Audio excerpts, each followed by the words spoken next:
My name is Victor Furman. Some call me The Voice. I've always been fascinated with human nature, spirituality, science, and the crossroads at which they meet. Join me now and we will explore these topics and so much more with fascinating guests, authors, and experts who will guide us to Destination Unlimited.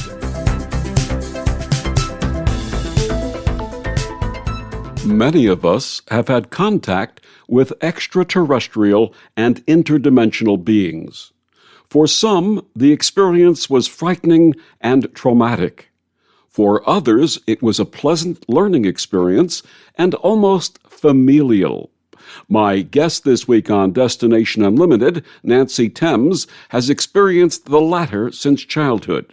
Nancy, a former Department of Defense employee and a lifelong contactee of extraterrestrial beings, has emerged as a significant voice in the realm of alien disclosure and spiritual awakening. Her journey, marked by personal struggles, transformed profoundly through her continuous extraterrestrial encounters. She founded and hosts the Facebook site, Time for Disclosure. We have never been alone. We are the disclosure. Her website is timefordisclosure.com, and she joins me this week to share her path and contact experiences. Please join me in welcoming to Destination Unlimited, Nancy Thames. Welcome, Nancy. Hello. Nancy, I'm grateful to you for your work manifesting in your timefordisclosure.com, the website, and also your Facebook group, Time for Disclosure. We have never been alone. We are the disclosure. Thank you for creating these platforms and allowing those of us in the contactee experiencer community to have a place to share our experiences and learn from one another. So thank you so much. Thank you. I appreciate that. It's been a joy doing it. Absolutely. I can understand that. Let's start with your early life and path. What was your upbringing like, and how did it shape your understanding of life and the human condition? Well, I've been an experiencer with interdimensional extraterrestrials since birth, but for the longest, the earliest recollection I had was about 2 years old, 3 years old. And I would remember them sending 3 4-foot to 5-foot grays, one being a female, and they would send them down to get me, and they would escort me to craft. And this has gone on up until the present. And one of them is a female, and she is assigned to me, and I've had her all my life. So, and I found out that apparently we all have like our assigned guardian or extraterrestrial escort. So she is always with me, and we have a fantastic, unbelievable bond with each other. So as I was little, I remember memories of flying up into the sky and flying around, and sometimes they would take me over cities and stuff, and I assumed that was extraterrestrial cities, and they would fascinate me and very playful with me and tell me to look down at all my cities and told me I was a little princess and all these little wonderful things. So everything was just like fun, it was a fun time, and they made everything very fun, and they could change scenery and all kinds of things to make it where I could easily adapt to what was going on around me. As I got older, say around 6th grade up to junior high and right before high school, at this point in my life, I was starting to read books, and I was reading about things like extraterrestrials and space and things like that. And I was watching Star Trek on TV, and, so what I was seeing on television and on the media and in books was that maybe they weren't such the good fellas or good gals that I had always thought. So I began to get very, very scared. So it would get to the point where I would be afraid to get up to even go to the bathroom, or even I would just keep covers totally over my head. And sometimes I would try not to sleep because I didn't know if it was a good thing or a bad thing. And when I would try to talk to my family about it, they would just kind of laugh and say, boy, you've got quite an imagination. You just go on back to bed and, it's just a bad dream you're having, that kind of thing. I'm laughing now because I was also labeled as a child with an overactive imagination when I shared my experiences with my family. Did anyone in your family believe you or have a sense that you were telling them an actual experience? They would listen to what I was saying, but they would dismiss it. My father and I, we would have deep, deep chats about the fact that he believed that we were not alone in the universe. And we talked about like other beings in other places and things like that. And I was just totally fascinated with these topics.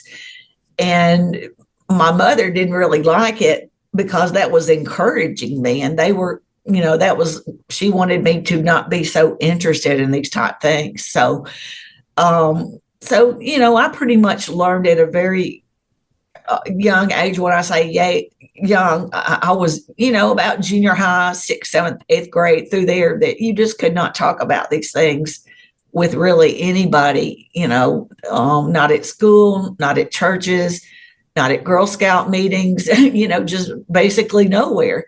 So I kind of just kept it suppressed for a very, very long time. And that was very, very hard for me.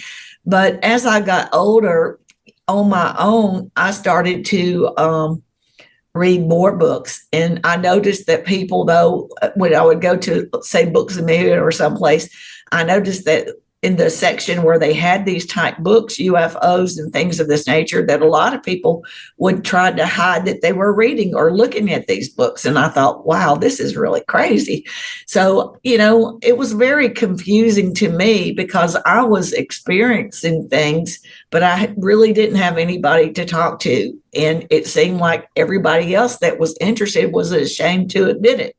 So that was very hard. So it was really until I got into my latter 20s and they started giving me more conscious memories. And so when that started happening, I realized, okay, my life is just a little different than some other people's.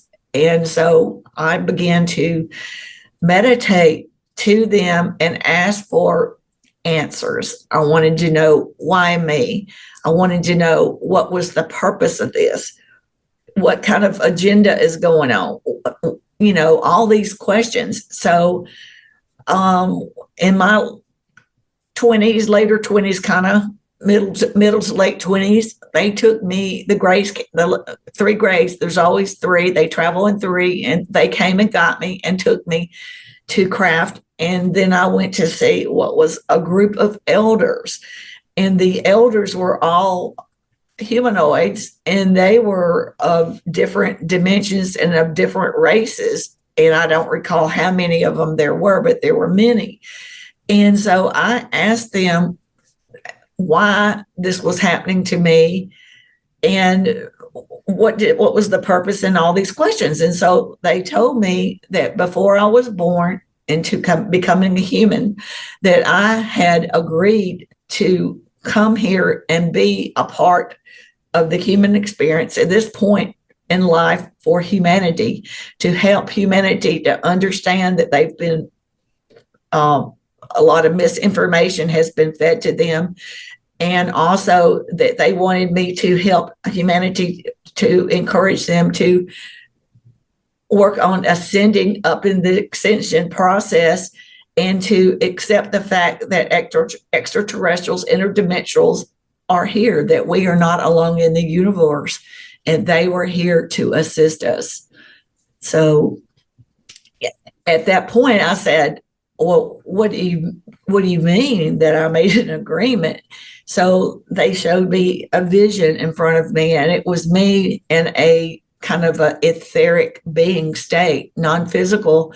And I was sitting, waiting, and then they came to get me, and they led me in. And so basically they showed me how my etheric being went into a body, and I became when in as an infant, and that they told me that I would when I awake, that I would not remember any of this, but they would come and see me later on in my life and remind me of these things and help me to remember and recall. So, I said, okay, so I started accepting it and experiencing more conscious memories. So then I was around 30ish, and I was married at the time, and my children were young, and we were on a vacation in Key West and staying at a Marriott right on the beach. And I woke up because I felt their presence, and I looked up, and there were three graves there, but they were not the three that come for me. So I raised up, and they came to me, and one pressed me back down in the bed and touched my head and told me, "This is not about you." And they had me lay down, and they put me in a paralysis state. So I could not speak or really move or get up or anything. But I was able to see them coming around. And these little grays, like I said, had robes on and very high collars. And they came around and got my children, and there was no negotiation. They were on doing their job. And when it comes to emotions that mothers feel, they don't recognize that. So in the long run, I'm glad that I got to see that happen. But at the time, it was very scary, and I was very upset because I didn't get to play a part and experience that with them because I felt like they needed me. But the next morning, we all went to breakfast together, and I asked them if they had had any dreams that they would like to talk about, and they said no. So they didn't remember any of it. It's interesting. You and I share so much in common, and Yeah. I think there's no accident or coincidence that we're having this chat together right now, and we're going to continue our conversation even when the show is over. But I remember being upset when I was around 8 years old, running into the closet in my room, sitting at an imaginary console, looking up and saying, "Take me home. I don't belong here." Yeah. In doing that, I sensed that this was not my real home, and that my real family and my real home was out there. Yeah. We're visitors here, aren't we? Yep. So whenever I've had an eventful, not always a bed of roses human experience. And whenever I've been through 2 divorces. So, that's pretty traumatic in itself. So, but whenever I would get very traumatized or very, very upset, they would come to me and they would say, if this human experience is too much for you, you can always come home.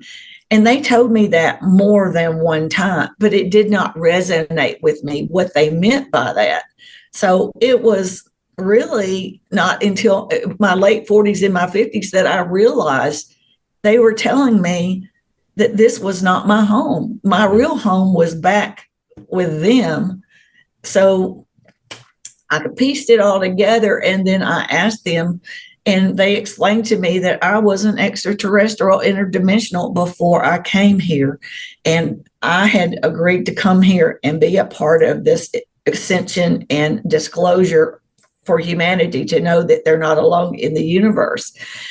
And so that was quite shocking because I always felt like this was my home, and I love here. I have children, and I am a grandmother, and I love every bit of that. And I'm nowhere close to wanting to leave here because my mission is not over, and my life here with my children and grandchildren is far from being over.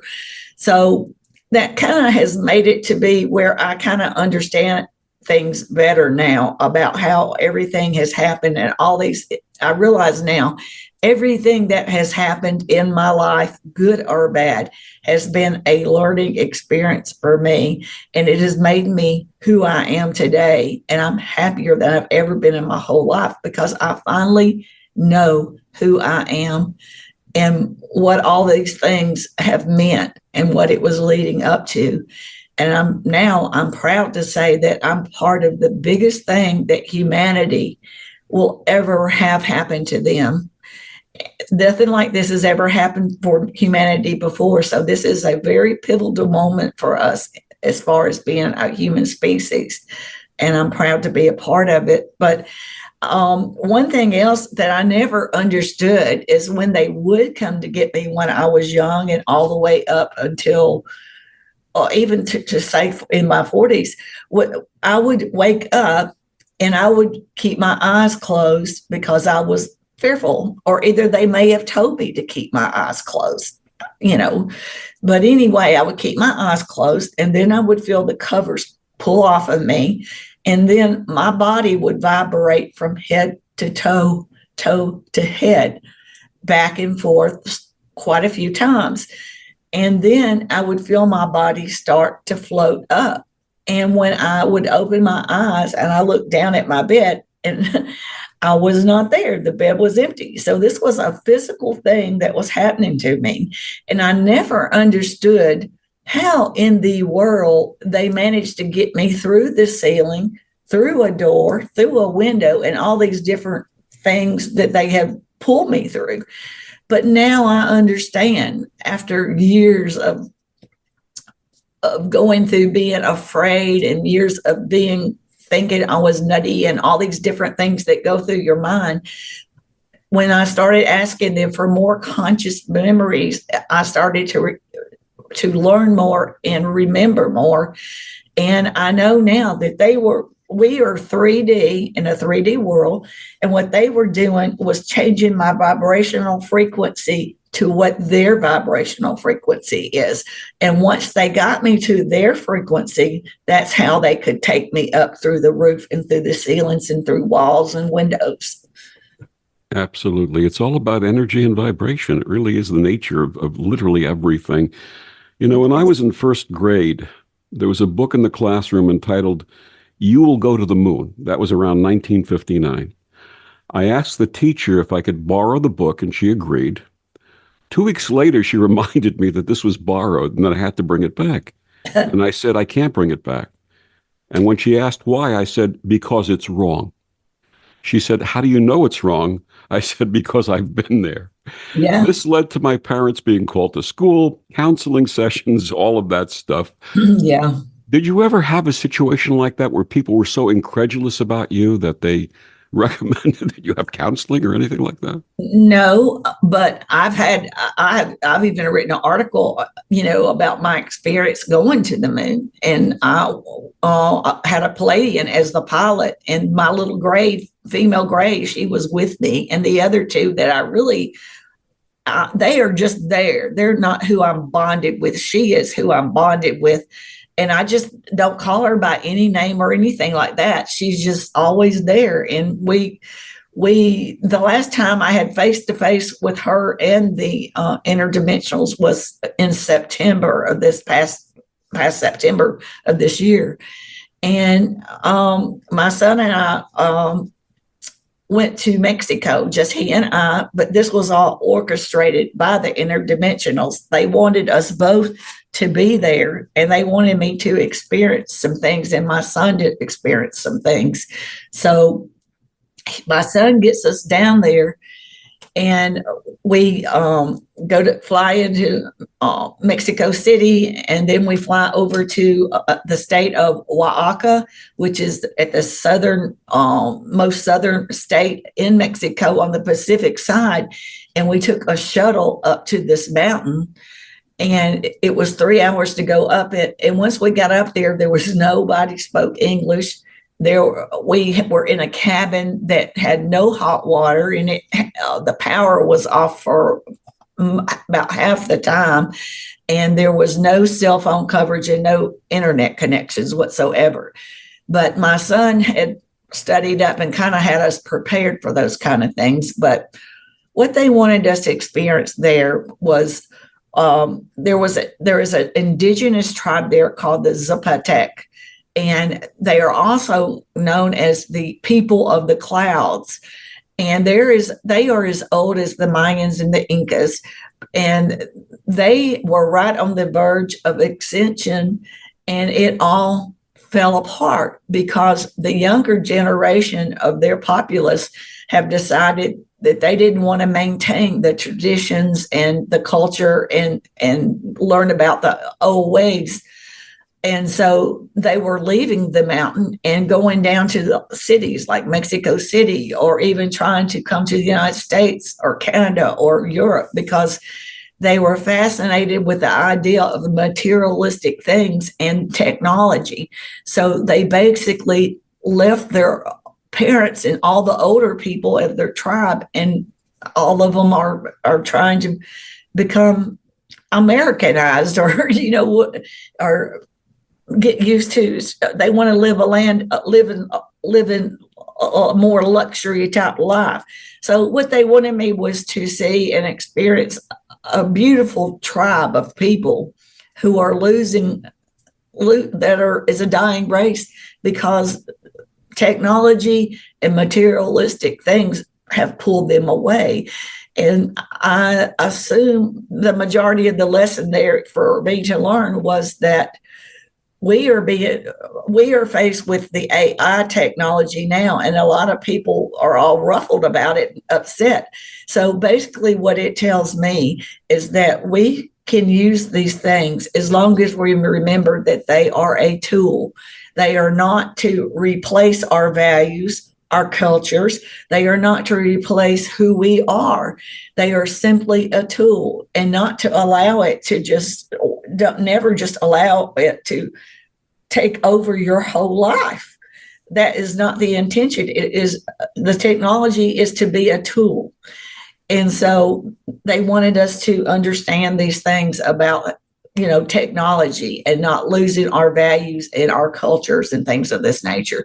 And the other thing that they wanted us to learn, in the forest up there, it's very, very dense and very thick.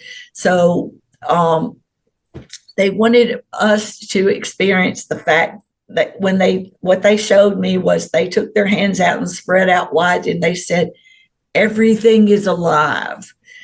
And what they meant by that was trees are living beings. Water is a living being. Air is a living being. Plants are a living being. Everything is alive and is a living being. And we are all connected. We are all one.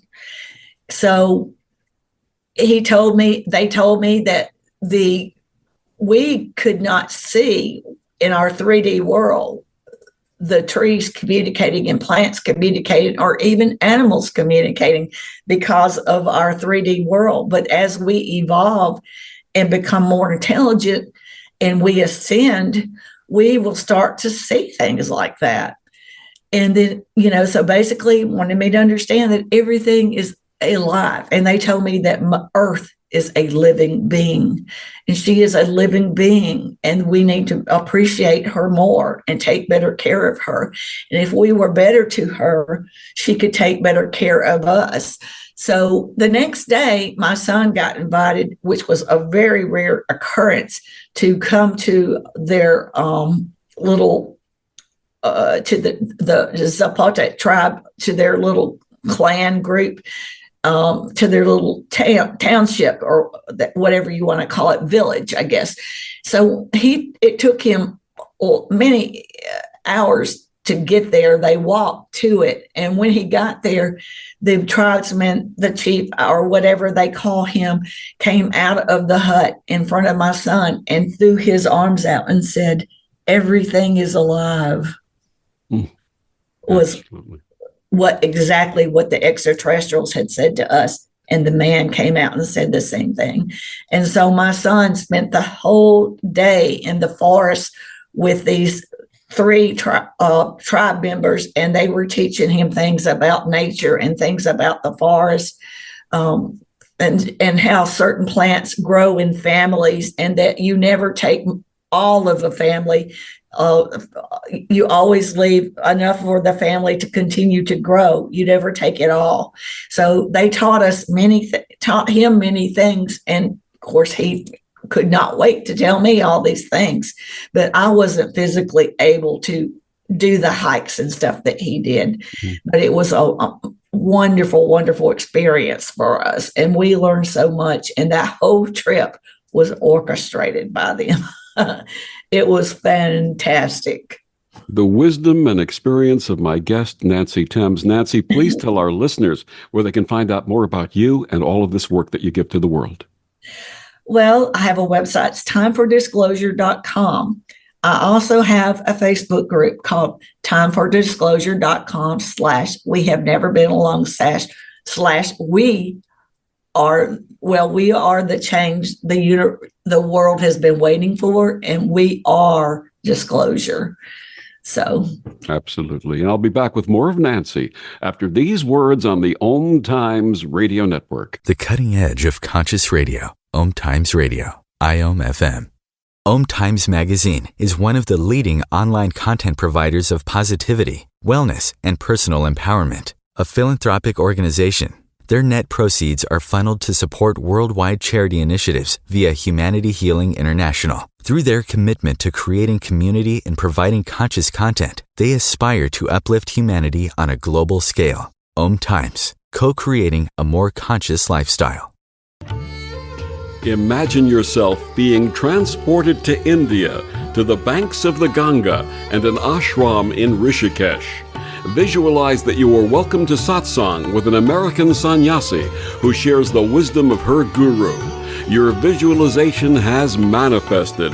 Join Sattvi Bhagawati Saraswati for inspiration and transformation every Thursday at 11 a.m. Eastern on Om Times Radio. This is the story of a very special woman. Just a few knew about her superpowers. In a matter of seconds, she turned herself into a great mathematician. She masqueraded as a regular person at work, but as a superhero at home. Everyone knows her as Gabriella. I still call her Mom. Your hero needs you now, and AARP is here to help. Find the care guides you need to help, complete with tips and resources at aarp.org/caregiving. Brought to you by AARP and the Ad Council.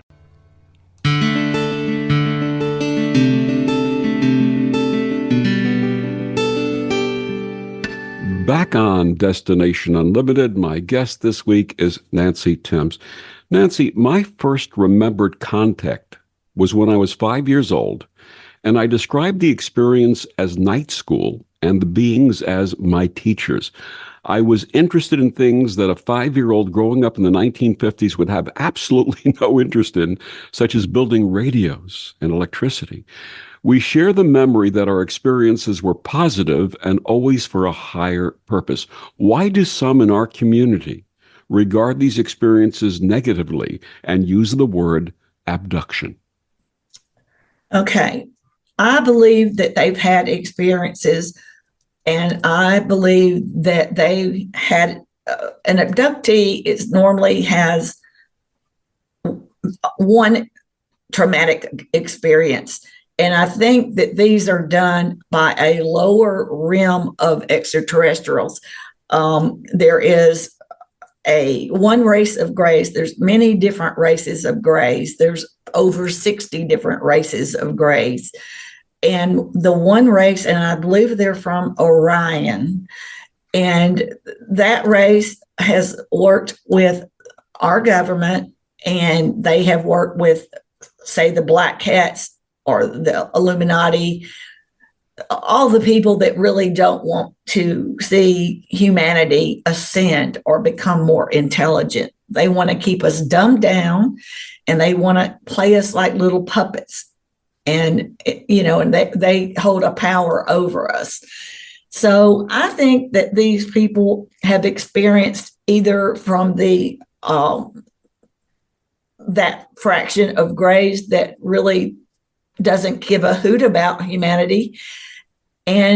Or I've also heard that there's some governments, people that have posed as extraterrestrials and abducted people because they want to keep humanity fearful. If they keep us in fear, in wars, and our media brainwashes, and it keeps us in turmoil all the time, it prevents us from ascending. It keeps us separated. And the main thing that the interdimensionals and the positive ETs want from us is to learn. We are all connected. We are one. And that's exactly what the lower realm extraterrestrials and the black cats and reptilians and all of these that do not wish for humanity to become more intelligent or to become interdimensional. And that's the thing. We have the ability to become interdimensional. We have lots of genetics in our DNA that is suppressed because of all the toxins in our food, our air, our water. So our pineal gland is decalcified. It is shrunk because of all these toxins. So once we learn to eat better, think better, we will start to have a better life, and we will outgrow these old ways, and we will no longer be a puppet to these beings that control us now. So we need to learn to take assistance from the interdimensionals and the good ETs, and they will show us how we can live longer and we can enjoy every aspect of our life, from being newborn to juvenile, toddler, juvenile, teen, and even in our old age, and extend our lives with the right, learning to be more positive and trying to be better people, better human beings. And that's what they want to help us with. You had talked about having the experience with your son. For parents of children, young children especially, who are expressing what I started expressing in the 1950s as a child and was told that I had an overactive imagination, what advice would you give to parents of children who are reporting experiences of contact? I would say you should listen to your children. You should listen to them, and, don't be so judgmental, listen to them. And children, they understand things sometimes better than adults do because they don't have all the boundaries around them. So I think you should listen, but I do realize that parents get fearful and think that, maybe the child has a imaginary friend or all these different things. And a lot of times, I know in my mother and father's generation raising me, to go to a therapist or something was, you just didn't do that. But now it seems like it's not so taboo anymore. So, I would suggest taking your child to see not a psychiatrist, but just a therapist, and let them talk and communicate. Yeah. I've had the experience of contact, but not in the sense of a physical manifestation or an energy manifestation, but of actually getting guidance that I would hear in my inner thinking, my inner hearing, at various times in my life. A quick example, I was in the Air Force in 1975 and 1976, stationed in Korea. And two things happened while I was there. One morning, this voice, which I've always trusted, said, your mom needs to hear from you back in New York. She has an issue and she needs to hear from you. And I always listened to that voice, especially when it spoke in a calm and reassuring way. And I called, and back in those days, they had extension telephones, as you well remember. Yeah. And my mother and sister picked up the phone simultaneously. And I said, Mom, is there anything wrong? And my sister says, oh my God, how did he find out? And it turned out that she was scheduled for major surgery the next day, and the voice told me to tell her that the operation would be a complete success. She'd have a complete recovery. Everything would be fine. She needed to hear those words from me, and obviously that's what transpired. They are amazing. They can do many, many things. It's just, they're a million years ahead of us in technology, and they've been, a long, long time ago, they went through their evolutionary change and stage where they went through something similar to this, and they've seen other beings in the universe do this. So if we can just bring ourselves to accept we're not alone in the universe and accept them as a friend, as a brother or sister, and they're not going to take over our lives. They just want to assist us and help us. Absolutely. I regard these as not only my teachers, but my family. And you felt the same way about that woman, didn't you? The female. Oh, all of them. Yeah. They're my family. Yeah. All Well, of them. you consider her like a mom, right? Yeah, because she's been with me since birth. And I figure she was probably with me when I was an interdimensional. I figure, because she was with me there. And, this is when I made the agreement to come here, then, she's like, came with me, to keep up with me down here, So it takes a lot of courage for you and I to do what we're doing, to come yes, out it does. and talk about this stuff. And I know that you had mentioned the divorces in your life. Yeah. My first marriage ended in divorce because of my openness and my spiritual change and growth at that time. Mm-hmm. What would you say to people who are having these experiences and having challenges in their relationships? It's better to be upfront and forward about it all. Even if they're not interested, this is so complicated, but I truly think sometimes we are in a relationship and at some point it's better that it ends, because not everybody, there was nothing wrong with what I was feeling and what I was going through, but that person was not willing or ready to accept those things. So we had to part so that I could continue on and find my way, which sounds really sad. Nobody likes to see a relationship, especially with children, for that to happen. But sometimes you have to let go so that you can be fully happy and so that you can understand what these things mean and the greater picture. It's hard to look at it when it's happening at the time. So for me now, I can look back and see why it all happened and why it happened the way it did. But at the time, it was very hurtful and it was hard, Absolutely. Yeah. Professionally, I found it very challenging, especially in my 42-year career in welding technology, compressed gases, industrial gas, and welding supply, equipment sales, and engineering, to discuss any of this stuff with customers or coworkers. Oh, yeah. Tell us what you can about your career with the Department of Defense and whether any of your experiences affected your work with the DoD. It had nothing to do with that. That was just I lived in Australia for 5 years. That was after a traumatic divorce. I guess that's about as far away as you can run from a situation. But I lived in Australia for 5 years, and then I came back and I applied for a job with the Department of Defense, and they chose or put me with the Army. So I was a civilian and worked for them, and they sent me to Schofield Barracks on Oahu.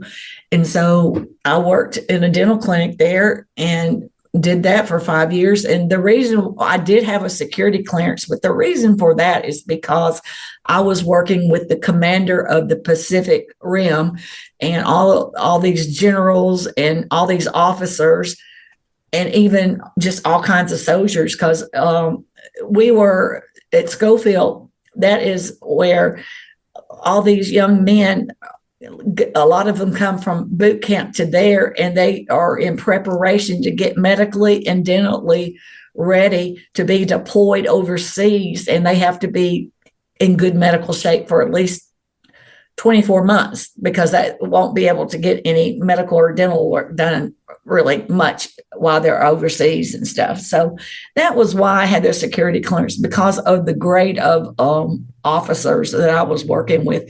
And it had nothing to do with anything to do with weapons or extraterrestrials or anything like that. But you never shared any of that during your time with the DoD, right? No, I mean, occasionally if a pilot or something were to come in, I would say something playfully like, have you seen anything in the skies, or things like that.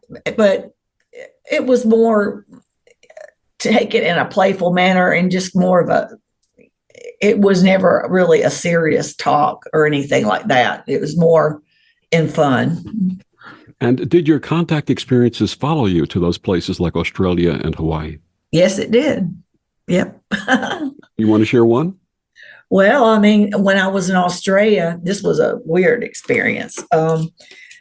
I had many in Australia, but I went from living in the city of Brisbane, and I didn't really like living in the city, and I moved up in these mountains, and they were called Mount Me, and it was beautiful up there.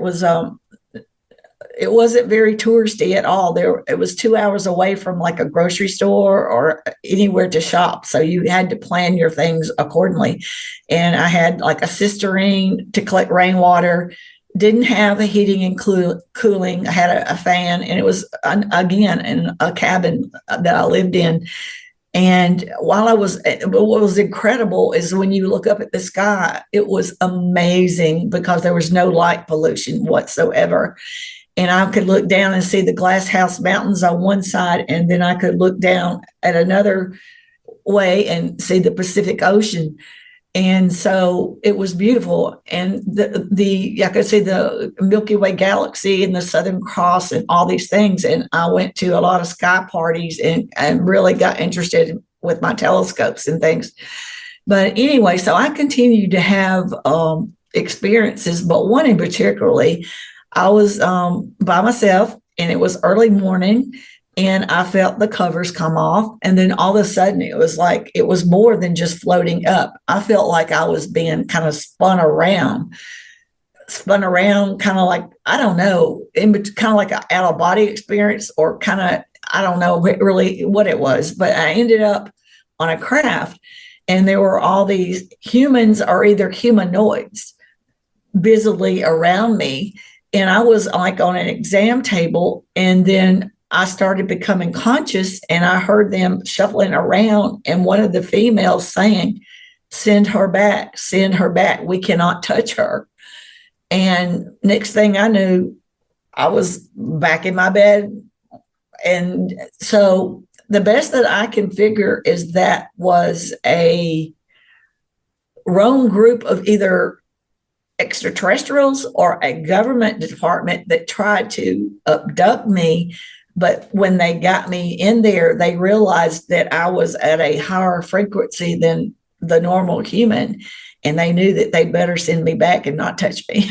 Good for them. Good for you. Good for you. It was strange. It was very strange. And, and I was like, what in the world? But now I understand. At the time, I didn't really understand. I was in my 40s. I didn't really understand it, but now I do understand it. But as far as them, the thing is, I went through menopause in my 40s, so none of my experience, even that rare occurrence there, I wasn't reproductive anymore. So none of that was for that reason. They may have known that I was a contactee, and maybe they thought that they might be able to check me out or something, but then they realized that I was at such a high frequency. The interdimensionals and good ETs definitely would have known that happened to me. Yeah. My guest is Nancy Thames. We'll be back with more after these words on the Om Times Radio Network. Humanity Healing International is a small nonprofit with a big dream. Since 2007, HHI has been working tirelessly to bring help to communities with little or no hope. Our projects are not broad mandates, nor are they overnight solutions, but they bring the reassurance that no one is alone and that someone cares. To learn more, please visit humanityhealing.org. Humanity Healing is where your heart is. Hello, I'm Sandy Sedgbeer, host of Om Times Magazine's flagship radio show, What is Going Om. My passion is sifting through information, research, and innovations from new thought teachers, speakers, and researchers pushing back the boundaries of what we know about life, energy, metaphysics, and the universe. I love shifting perceptions about who we are, why we're here, and how quickly impossible becomes normal when we open our minds, expand our awareness, and accept that the only limits that exist are those we place upon ourselves. So if you're the kind of forward-thinking, eager investigator of what lies beyond the current reality that most perceive, why not make a date to come play with me in the field of possibilities at 4 p.m. Pacific Time, 7 p.m. Eastern Time every Thursday, and together we can discover what's really going on. If I could be you, and you could be me, for just 1 hour. If you could find a way to get inside each other's mind. Walk a mile in my shoes. Walk a mile in my shoes. Walk a mile in my shoes. We've all felt left out. And for some, that feeling lasts more than a moment. We can change that. Learn how at belongingbeginswithus.org. Brought to you by the Ad Council. Walk a mile in my shoes. So I'm a cat, and I just moved in with this new human, and she's got this little toy she's always playing with, all day long. Tap, tap, tap, tap, bloop, bloop. She can't put it down. There it is. Oh, and get this. She even talks to it. Last week, she asked it for Chinese, and guess what? Egg rolls showed up. Like magic. Humans have cool toys. A person is the best thing to happen to a shelter pet. Be that person. Adopt. Brought to you by the Ad Council and the ShelterPetProject.org. Grab a cup of tea or a glass of wine and tune in for Inspired Conversations with publisher Linda Joy on Tuesdays at 2 p.m. Eastern. Linda creates sacred space for leading female luminaries, empowering authors, heart-centered female entrepreneurs, coaches, and healers. A soulful venue where guests openly share the fears and obstacles they've overcome, wisdom and lessons learned, and the personal journey that led them to the transformational work they do in the world. Inspired Conversations to empower you on your path to authentic, soulful living. More than 24 million Americans have an autoimmune disorder, and that number continues to grow. I'm Sharon Saylor, and I'm one of those 24 million. To put that number in perspective, cancer affects about 9 million and heart disease up to 22 million. That's why I've brought together top experts and those thriving regardless of their diagnosis to bring you the latest, most up-to-date information. Join me, Sharon Saylor, Friday night, 7 p.m. Eastern, for the Autoimmune Hour on Life Interrupted Radio to find out how to live your life uninterrupted. Vox Novus, the new voice. Vox Novus, the new dimension.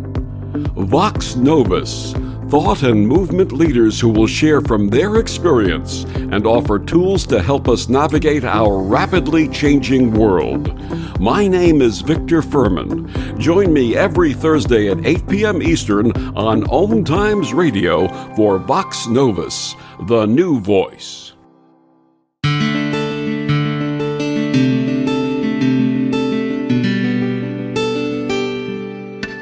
Back on Destination Unlimited, my guest this week is Nancy Timms.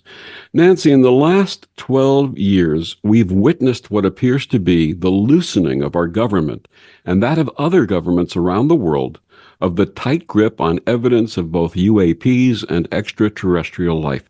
What do you think triggered these early steps toward disclosure? The interdimensionals and the good ETs are here.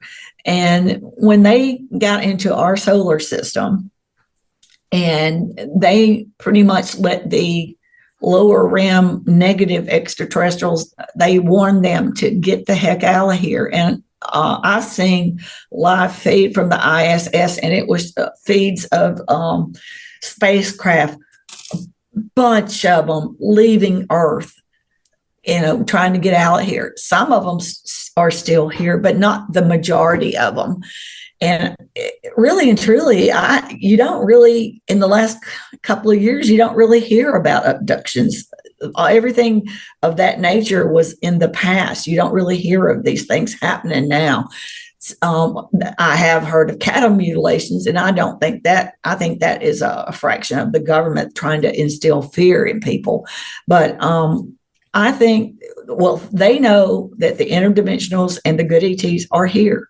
They are here watching us, and they are just silently waiting for humanity to come to terms with the fact that we are not alone in the universe. And the government has got, I'm sure they've given them a time frame. I've heard that it's been anywhere between now and 2027. I kind of think it will be before that. I could be wrong. I do not know everything, and I'll be the first one to tell you I do not know everything. But I do think that they started this off letting out information, But now it seems like they've kind of slowed up. And I think that they're waiting for the James Webb Telescope to find something. And if the James Webb Telescope finds something, that will take the attention off. Why did you not tell us for 70 something years? And people will be so thrilled about this find off in the universe of a civilization. And they think that will take the focus off maybe some of the negative things that they've done. However, that might last for a little while, but there's a lot of people that really want to know a lot of answers to some of these things that have happened. The assassination of JFK, they want answers. If it had anything to do with keeping this information suppressed. And there's a lot of other things, a lot of conspiracy theories. We could go on all day about all the things that people have claimed that the government has hid from us.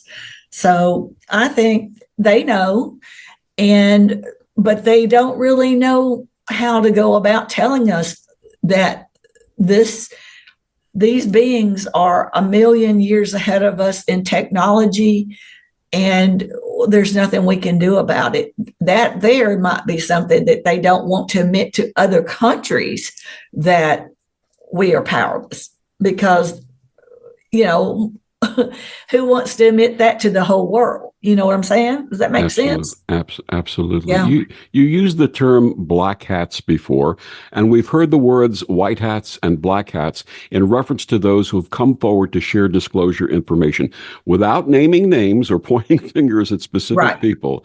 Do you sense that there are those who are telling the truth and others who are less than forthcoming?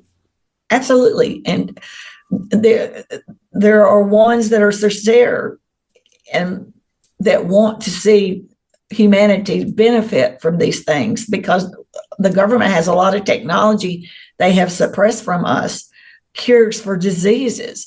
The group of people that want to keep us dumbed down, they're making so much money off sick humanity. They would not make any money if we were a healthy humanity. So it's at their best interest, not humanity's best interest, that we always are sick and have diseases, and that our foods and toxins in the air. So, these all stir up reasons to have disease, and healthy people don't make money. So, when I say white hats and black hats, I would say black hats are the negative people that want to keep us dumbed down and suppressed and deny us of our extraterrestrial heritage. We all have a little bit of ET in us. They had a part in our creation. And they had a part in all of the things on this planet. And that's one thing, too, that I want to express, that we are a very small fraction of what they love about our planet. They love all the things on it. They consider Earth as being a living being, the animals and everything. And if we play around with nuclear weapons, we will destroy all the things on it that they love about our planet, including innocent bystanders, indigenous people that have no clue about these weapons that we are playing with in this technology. So they're trying to get us at this pivotal point to help us so that we don't destroy ourselves and our world. I can't remember a more tenuous time in my life than what we're going through right now. We need benevolent intervention, don't we? Oh, absolutely. And they know it. And unfortunately, it might take something minor happening, not a worldwide event, but a minor little setback to shake governments and shake humanity so that we know and accept that we do need their help. And they are here to assist, not do anything else. If you had an audience with all of our sisters and brothers around the world, what would you say to them? We are all connected. We are all one. Always think positive. If you have a negative thought, replace it with 2 thoughts. The more that we can keep positive energy and positive thoughts in our minds, we vibrate at a higher frequency. And when we vibrate at a higher frequency, everyone around us, it's like it's contagious. They want to be vibrating at that frequency too. They want to feel that feeling. And so we can do this. Humanity can all work together, come together as one, and we can be positive and increase our vibrational frequency. And then when interdimensionals and positive ETs look down upon us, they're going to see a bright future of humans ready to become galactic citizens and live and be better humans. To which I say, amen, Nancy. My guest, Nancy Thames. Nancy, please share with our listeners where they can find your website and your Facebook page and anything else you'd like to share. Okay, timefordisclosure.com, and you can leave messages. You can talk with other people on there on a forum. And then I have the website, Time for Disclosure, / We Have Never Been Alone. We are the disclosure, and you can mix in with other people that have experiences, and it's a place where you can find out information, where you can have meetings to meet other people like you, or you can just stay in the room and just chit chat with people. I monitor it best I can to keep negative people out. I like positive energy, and so I try to keep it a great place, safe place for experiencers. Absolutely. Nancy, thank you so much for joining us and sharing all of your wisdom and your wonderful thoughts about what we're going through. You're welcome. And thank you for joining us on Destination Unlimited. I'm Victor, the Voice Furman. Have a wonderful week.